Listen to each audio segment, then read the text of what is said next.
প্রায় জানেন, কিছু হয়তো কম বেশি, সেটা ভিন্ন কথা।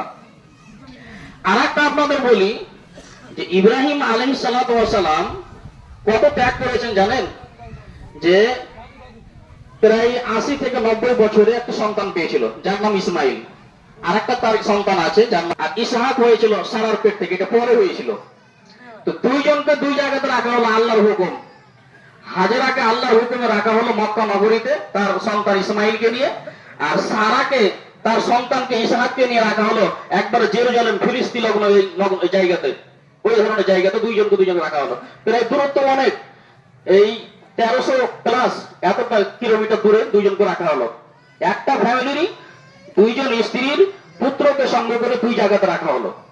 আল্লাহর তরফ থেকে হুকুম হলো যে তুমি তোমার ছেলে ইসমাইলকে, আদরের ছেলেকে কুরবানি করো। এবার তিনি ওইখান থেকে আবার মক্কা নগরী ফিরে গেলেন। ইসমাইল